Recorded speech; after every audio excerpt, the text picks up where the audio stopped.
अस्सलाम वालेकुम and welcome to fast sports. You are watching golden boot. I am your host Ali Mirza और मेरे साथ मौजूद हैं सहरयाब आफरीदी। आइए नजर डालते हैं प्रोग्राम में आज की टॉप स्टोरीज पर। यूरो क्वालिफायर्स में इंग्लैंड की शानदार फतह। यूएफए यूरोपियन चैंपियनशिप इंग्लैंड ने शुमाली मकदोनिया यानी मैसेडोनिया को 0 के मुकाबले में 7 गोल से हराकर मैच में फतह हासिल की। यूरो क्वालिफायर्स में फ्रांस की बेहतरीन परफॉर्मेंस ग्रीस को 0 के मुकाबले में 1 गोल से शिकस्त देकर क्वालिफायर्स का मैच अपने नाम कर लिया। यूरो क्वालिफायर्स में तुर्की की शानदार परफॉर्मेंसेस का सिलसिला जारी। वेल्स को 0 के मुकाबले में 2 गोल से हराकर मैच में फतह हासिल की। बेल्जियम के स्टार गोलकीपर ने नेशनल टीम को आखिर किस वजह से छोड़ दिया और अल इत्तेहाद ने किस प्रीमियर लीग के स्टार खिलाड़ी को खरीदने की पेशकश कर दी। World cup champion Lionel Messi ने इंटर मियामी ज्वाइन कर लिया और इंटर मियामी ज्वाइन करने के बाद उनके साथ क्या सलूक किया गया, जानेंगे ये सब कुछ आज के प्रोग्राम में। Welcome back to golden boot और यूरो क्वालिफायर्स के मैचेस की बात करेंगे। सबसे पहले इंग्लैंड वर्सेस मैसेडोनिया के दरमियान मैच और इंग्लैंड की क्लिनिकल परफॉर्मेंस। यहां पर मैसेडोनिया को 0 के मुकाबले में 7 गोल्स से इंग्लैंड ने शिकस्त देकर ये मैच अपने नाम किया। आफरीदी से हम जानेंगे इस मैच के प्लस एंड नेगेटिव। जी बहुत ही ज़बरदस्त परफॉर्मेंस। हैरी केन जिन्होंने अपनी टीम के लिए 2 गोल्स किए, बुकायो साका जिन्होंने हैट्रिक की है और इनके बारे में ज़रूर आफरीदी से मैं जानूंगा। 3 गोल्स किए अपने टीम के लिए और रैशफोर्ड जो है वो भी नज़र आए हमें गोल स्कोर करते हुए और फिलिप जो है उन्होंने भी ये गोल किया और 7 गोल से ये विक्ट्री अपने नाम किया। आफरीदी, इंग्लैंड बहुत अच्छा खेल की है या मैसेडोनिया जो है वो एक पूरा सा जो है वो मुल्क है और इतना अच्छा पहले उनकी परफॉर्मेंसेज नहीं रही।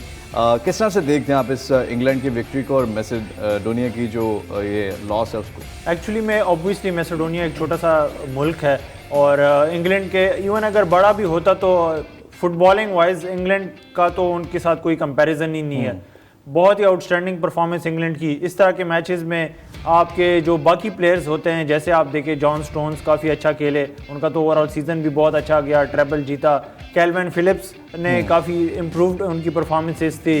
जॉर्डन हेंडरसन ने काफ़ी शानदार परफॉर्मेंस दी और एक असिस्ट भी था उनका ब्रिलियंट। जब से ट्रेंट अलेक्जेंडर आर्नल्ड को मिडफील्ड में लेके आए हैं गैरेथ साउथगेट, तो उनकी परफॉर्मेंस बहुत इम्प्रूव हुई है। कॉम्बिनेशन बनाने में कामयाब हो रहे हैं। वो जो वर्ल्ड कप में हमें थोड़ा सा लैक नज़र आया था या जिस तरह से वहाँ पे परफॉर्मेंस नज़र आई थी, ऑफ कोर्स यहाँ पे वो प्रेशर तो नहीं है, वो सारी चीज़ें तो नहीं है, लेकिन ऑफ कोर्स ये टीमें जो बड़ी टीम्स होती हैं ऐसे मैचेस में वो कॉम्बिनेशन ढूंढने की कोशिश करती हैं जो आगे जाके उनके लिए कामयाबी। जी बिल्कुल, बेस्ट 11 आपने देखना होता है कि आपका बेस्ट 11 कौन सा है और बड़े मैच में आप कौन से प्लेयर्स के ऊपर रिलाई कर सकते हैं। इस तरह के मैचेस में आपको वो टेम्पलेट मिल जाता है। जी बिल्कुल, और इस मैच के स्टैट्स पे एक नज़र डालते हैं। क्या परफॉर्मेंस इंग्लैंड की, क्या मैसेडोनिया ने भी कुछ किया? आप देख रहे हैं कुछ भी नहीं किया मैसेडोनिया। शॉट्स कोई शॉट नहीं है, शॉट्स ऑन टारगेट कोई भी नहीं। 14 जो है वो इंग्लैंड को मिले हैं शॉट्स और शॉट्स ऑन टारगेट 10 थे इंग्लैंड के। पोजीशन आप देख रहे हैं यहाँ पर 68% इंग्लैंड के पास है, 32% मैसेडोनिया के पास है।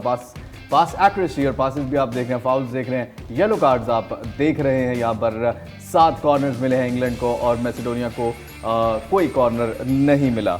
बहुत ही शानदार परफॉर्मेंस इंग्लैंड की।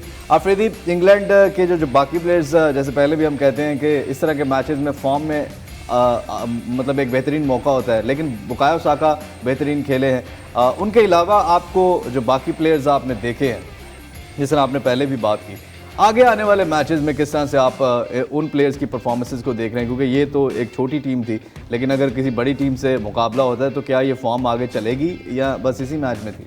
जी, अब रिसेंटली अगर आप देखें इंग्लैंड की गैरेथ साउथगेट के मैनेजमेंट के अंदर बहुत ही शानदार परफॉर्मेंस है।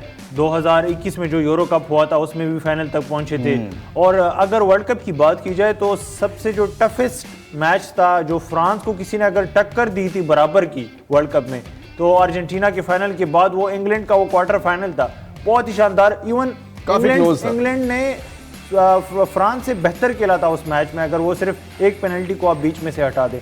तो इनकी साउथगेट के अंदर काफ़ी शानदार परफॉर्मेंस है। उम्मीद है कि वो जो सिल्वरवेयर जो ट्रॉफी मिस हो रही है और जो इनकी हिस्ट्री में सिर्फ एक ही बार 1966 में वर्ल्ड कप जीते थे, उसके बाद कुछ नहीं जीते, कोई ट्रॉफी नहीं जीते, वो अगले साल यूरो कप में। तो ऐसा लक का होना बहुत ज़रूरी होता है जब आप बड़े टूर्नामेंट्स की बात करें, वरना जो सबसे दुनिया की टॉप की टीम्स है हमेशा वही हर वर्ल्ड कप हर टूर्नामेंट वही जीते, लेकिन कभी ना कभी लक जो है वो आपका साथ ज़रूर देती है ऐसे टूर्नामेंट्स में और उसका होना, और इसी वजह से शायद इंग्लैंड की लक नहीं थी जिस वजह से वो इस तरह से परफॉर्म नहीं कर पाए। और प्लेयर जी हाँ आप देख रहे हैं जो फीचर किए हैं हमने, वो हैं none other than Bukayo Saka. बहुत ही शानदार प्लेयर, बहुत ही ज़बरदस्त परफॉर्मेंसेज। आर्सेनल के लिए तो दी है इन्होंने इंग्लिश प्रीमियर लीग में, लेकिन अपनी टीम के लिए भी हैट्रिक की है।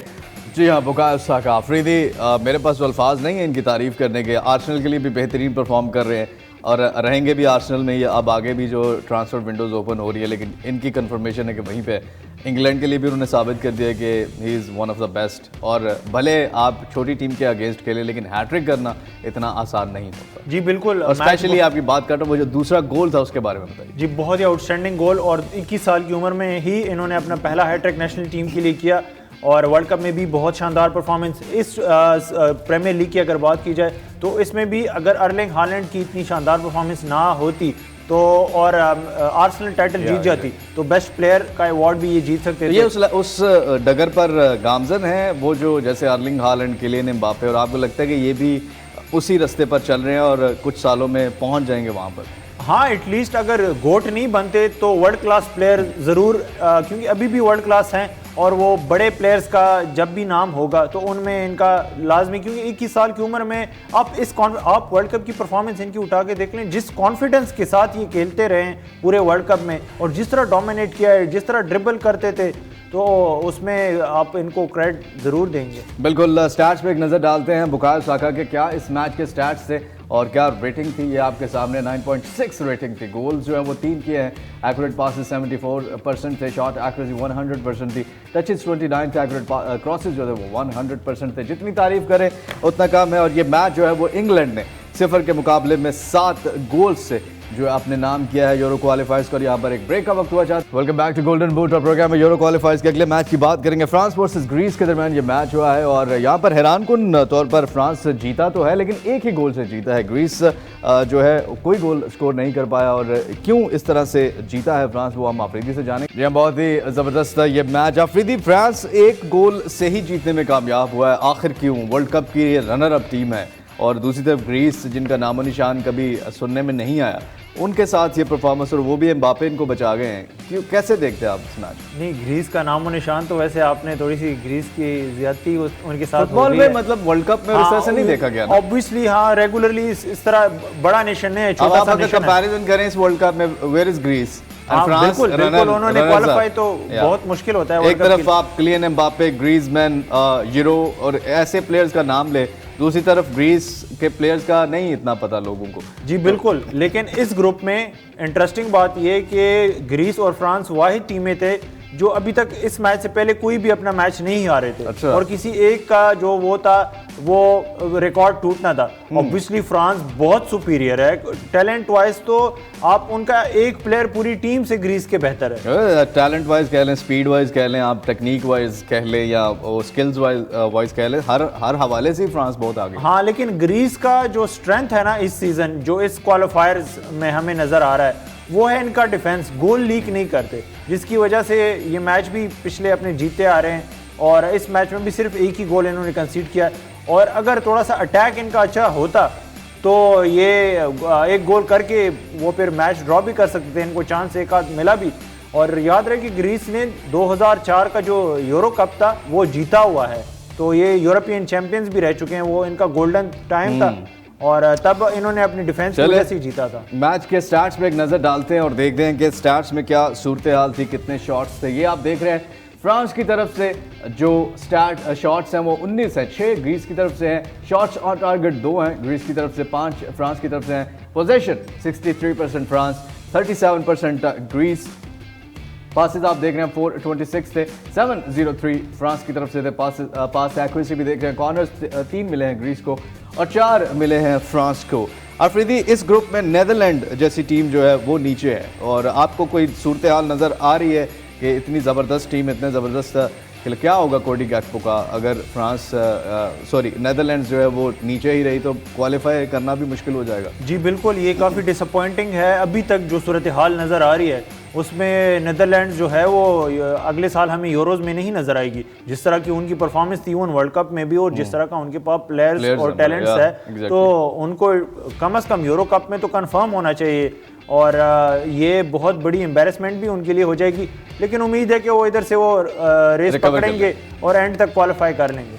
चलिए लेट्स सी। और यहाँ पर जो प्लेयर हमने फीचर किए हैं इस मैच में, जी हाँ बिल्कुल, आप पीछे भी हमारे देख रहे हैं, Kylian Mbappe, one of the best brilliant player और जो कि GOAT greatest of all time बनने के रास्ते पर तेज़ी से गामज़न है। PSG को भी छोड़ा है और उसकी खबरें भी हम साथ साथ आपको बताते रहेंगे और मज़ीद आफरीदी से जानेंगे। जी हाँ, बहुत ही ज़बरदस्त परफॉर्मर किलियन एम्बापे। इस मैच के स्टैट्स पे हम नज़र डालेंगे, लेकिन आफरीदी आप मुझे बताइए किलियन एम्बापे अब इस मैच में भी बाकी प्लेयर्स क्यों हमें नज़र नहीं आए उस तरह से जिस तरह इन्होंने ही बचाया एक दफ़ा से फिर फ्रांस को, जैसे वर्ल्ड कप में बचाया? जी बिल्कुल, इन्होंने भी एक तरह से अपनी पेनल्टी जिसमें इन्होंने गोल स्कोर किया वो मिस कर दी थी और फिर क्योंकि गोलकीपर थोड़ा सा पहले निकल आए थे लाइन से तो रीटेक हुआ और रीटेक में फिर उन्होंने गोल स्कोर किया।